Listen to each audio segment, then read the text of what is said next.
Hai guys, apa kabar? Selamat datang di Newcast. Saya Ina Nur Fajriah. Kalau kalian ingin mencari info-info tentang kesehatan syaraf, kalian berada di tempat yang tepat.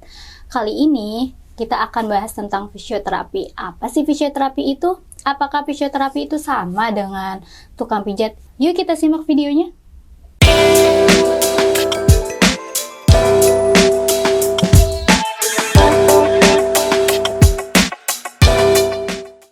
Sebelumnya saya sama siapa nih?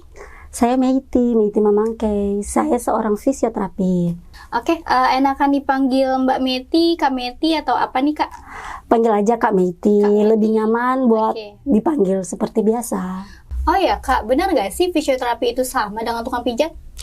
Mungkin di kalangan masyarakat banyak yang menyamakan fisioterapi dan tukang pijat. Mungkin ada karena ada pijat-pijatannya, tapi sebenarnya itu berbeda. Perbedaannya, kalau fisioterapi itu adalah salah satu bentuk pelayanan kesehatan. Dia melakukan pendidikan formal, sedangkan tukang pijat itu udah keahliannya. Terus salah satu juga yang bisa membedakan itu kalau fisioterapi itu melakukan tindakan sesuai anatomi, misalnya anatomi otot, tulang, sendi, dan saraf. Tapi kalau tukang pijat, dia melakukan pijatan di satu lokasi aja. Misalnya di mana lokasi yang nyeri, di situ yang dilakukan pijatan. Itu yang membedakan fisioterapi dengan tukang pijat. Jadi seperti itu, ternyata fisioterapi sama tukang pijat itu berbeda. Oh ya, kalau ngomong-ngomong, pas lagi waktu kuliah itu ngapain aja sih? Ya seperti pada umumnya kita belajar, tapi kalau fisioterapi itu kita lebih mendalami anatominya, jadi belajar tentang otot, tentang saraf, dan tentang sendi.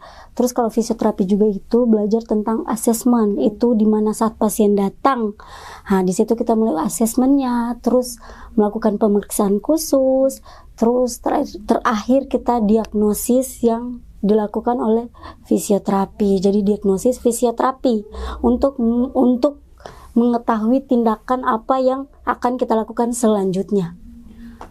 Oh gitu. Kalau untuk menanganin kasus-kasus pas waktu kakak nanganin pasien, ada nggak kasus yang paling berat menurut kakak tuh?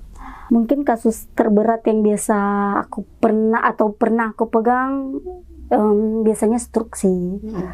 Karena mereka ada misalnya tindakan tertentu yang harus kita lakukan. Jadi misalnya ada latihan-latihan, misalnya mengatur polanya, apalagi kalau misalnya mereka udah lama kena stroke-nya, mungkin itu udah agak berat karena polanya di situ udah terbentuk. Terus apalagi baru datang ke fisioterapinya. Itu mungkin yang agak berat kita lakuin. Ada nggak sih Kak selama jadi fisioterapi menangani pasien yang susah dibilangin? Mungkin pernah dialamin. Jadi misalnya kita udah suruh buat latihan di rumah yang telah kita ajarin di sini. Misalnya kita udah ajarin di sini, suruh dia buat latihan di rumah, tapi nggak dilakuin. Mungkin karena pengaruh males atau pengaruh capek, jadi nggak dilakuin. Nah itu yang memperberat. Jadi itu yang bisa menimbulkan kaku-kaku di mana, misalnya ada kekakuan di tangan, kaki, terus kakinya menjadi berat karena tidak mengikuti instruksi dari fisioterapi. Biasanya pernah ada yang kayak gitu. Jadi datangnya kakinya menjadi lebih berat, terus kayak ada kaku-kaku di tangan, polanya menjadi lebih jelek dari sebelumnya. Biasanya ada juga yang kayak gitu. Oh, ternyata jadi seorang fisioterapi agak berat juga ya? Emang agak berat, tapi itu adalah pekerjaan yang menantang dan sangat mulia. Aku juga senang jadi seorang fisioterapi karena aku bisa membantu setiap orang yang memerlukan aku, bisa membantu kesembuhannya. Apalagi kalau ada yang lu sembuh misalnya 70% lah, itu udah kesenangan pribadi aku muncul di situ.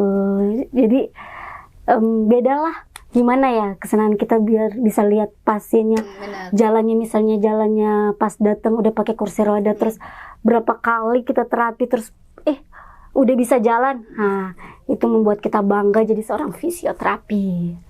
Nah, itu tadi obrolan kita mengenai fisioterapi. Semoga bermanfaat untuk masyarakat yang belum tahu apa itu fisioterapi. Jangan lupa nonton podcast kita selanjutnya ya. Bye-bye.